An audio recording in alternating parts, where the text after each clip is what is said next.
Well, good evening, Lupus Warriors. Happy Sunday to you, and welcome to another video brought to you by the Loris Lupus and Support channel. How are you guys doing out there on this beautiful Sunday night? Well, I hope this video finds you doing well. On tonight, we're going to be talking about a very important topic. We're going to be discussing inflammation, triggers, and lupus flares. If you are new to the lupus journey, you need to get to know these three terms, or you will get to know them soon. And if you've been on the lupus journey for a while, you're very familiar with inflammation, triggers, and lupus flares. Okay? First of all, I want to thank you for stopping by tonight. You could have stopped anywhere, but thank you for, um, enjoying or viewing the content of this channel and finding it helpful and useful. Please take the time to like, share, subscribe, hit the bell for future notifications, and leave a comment if you enjoy the content of this channel. Okay, it's up to you. So let's jump into it. Inflammation. We have to understand inflammation. Inflammation is the cause of all diseases. It is the cause, the signs, and the symptoms of all disease. When you look at any disease and you break it down to its bare roots, the cause is inflammation. For example, if you're diagnosed with nephritis, that's inflammation of the kidneys. Pancreatitis, inflammation of the pancreas. Gastritis, inflammation of the stomach or the intestines or the stomach lining. Laryngitis, inflammation of the voice box. Otitis media, inflammation of the inner ear or the middle ear. So you get where I'm going with this inflammation. It is the cause and symptoms and sign of every disease. Inflammation comes in two types, acute and chronic. So what's the difference? Acute comes on hard and fast out of nowhere. It moves very fast. An example of acute inflammation would be the body trying to fight off a cold, a virus, bacterial infection, any type of infection, or if you have an allergic reaction to a medicine or food that you've ingested. It's like boom, it comes out of nowhere and it moves very fast. That's an example of acute. Chronic, on the other hand, is very slow and steady. Chronic inflammation builds up over time. As a matter of fact, when a person is experiencing chronic inflammation, it's only when it's built up to a certain point that it makes the patient uncomfortable or it's intolerable that they go and they seek help. For example, someone who's newly diagnosed with diabetes, um, high blood pressure, even with the nephritis, problems with the kidneys, a lot of times there are no signs, but it's been working behind the scenes. It's been steadily building up over time. And then you get hit with this diagnosis. Okay. And so what's going on in the body whenever we experience inflammation? From the way it sounds like inflammation is a bad thing, but actually it's not. Inflammation is a good thing. Inflammation is a sign that your body is doing what it's supposed to do, which means that your immune system is fighting off foreign invaders. For example, if you get a cut on your finger, what happens is that your body rallies together the immunity troops, sends them out, your T cells, your white blood cells. They rush to that area, and they're rushing to that area, first of all, to set up a barrier or to fight against any foreign invaders that's trying to get into the body through that cut. And they do that through inflammation. Also, inflammation is a sign, again, that your body is trying to fight and heal itself. So inflammation in moderation or inflammation for a short period of time, that can be a good thing. Let me give you a visual picture of what inflammation looks like. For example, with that cut or that wound on your finger, if it starts to drip fluid or it starts to have pus, that is a sign of inflammation. But pus and fluid, is a sign that your body's trying to fight to heal itself and to protect itself. And it's trying to set up a barrier, and that barrier and that fight causes inflammation.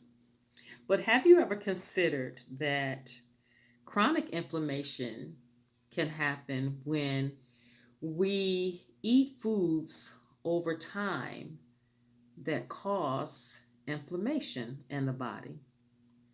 Well, how do we know that the foods that we're eating is causing inflammation? A lot of times we don't until it's almost too late. And so I want you to think about this. Could that meal that you ate today, yesterday, 3 days ago, 2 weeks ago, a month ago, could that be causing inflammation that leads to a trigger that triggers a lupus flare in your body? Think about that for a second. And then let me interject something here. Sometimes the inflammation reaction is delayed. For example, for me, if I use a new soap and it contains an ingredient that I'm allergic to, I don't have a reaction right away. Sometimes it may be 2 or 3 days before I have a reaction. And that's what makes it difficult to narrow down what ingredient caused the inflammation, which caused the trigger, which led to the flare up. A lot of times when we don't know, we go through this whole process of elimination and then adding things back until we can find the culprit, you know. But why not, for me, I went and I got an allergy test so that I would know exactly what I'm allergic to, what things in my environment that I'm allergic to, what chemicals, what foods, what substances I'm allergic to, so that I'll know to either stay away from it or limit, involve, you know, uh, myself with this in moderation. And so, as we know, when it comes to food, let's take this back to, inflammation, triggers, and lupus flares. Let's narrow it down. Let's take it back to foods. As we know, there's no such thing as a lupus diet. But as lupus warriors, we are told to stay away from, certain foods because it could lead to inflammation, triggers, and a lupus flare. The first one on the list is alfalfa sprouts. For some reason, alfalfa sprouts are very bad for lupus patients.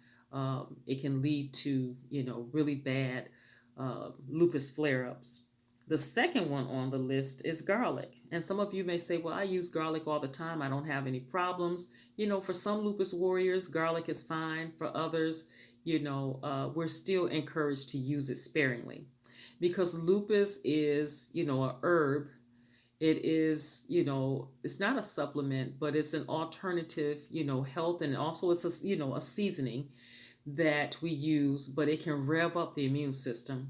And with lupus, our immune system is already revved up to 80 or 90. We don't need anything to rev it up to 100.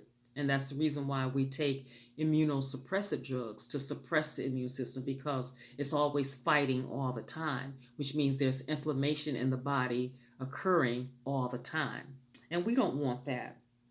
And so I'm going to give you a list of some foods that are considered bad for lupus warriors. And for some people, these are bad foods for them anyway, whether they're a lupus warrior or not. The third one on the list is gluten. We've heard so much in the media about staying away from gluten.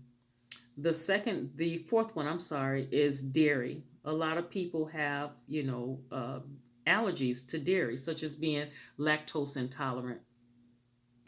There's a lot of additives and preservatives that are hidden in our food that can also cause inflammation, which triggers a lupus flare.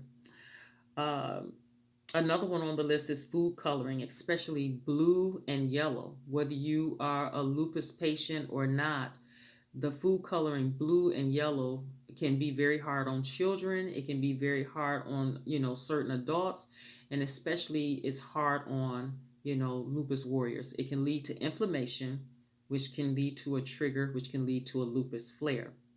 And so again, I reiterate that in order to understand yourself, and how your body reacts to certain things, I encourage you to take an allergy test. Also, I encourage you to be vigilant as far as when it comes to your foods, reading labels, knowing exactly what's in a label. If you're allergic to peanuts or tree nuts or coconut or again, gluten, if you're allergic to dairy, know your food labels, because if you continue to ingest or eat foods that's causing inflammation in your body, then the next thing you know, you're going to experience a trigger, and it's going to lead to a lupus flare.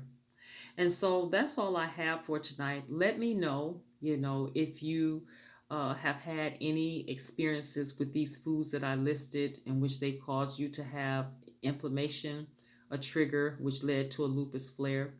Let me know if you've eliminated any of these foods and how it has impacted your lupus. If it's made any difference at all as far as the amounts and the severity of your lupus flares. Let me know if you've had an allergy test, if you agree with that or not. So that's all I have. I'm going to wrap the video up for this at this time. As I always say at the end of every video, there is life after lupus.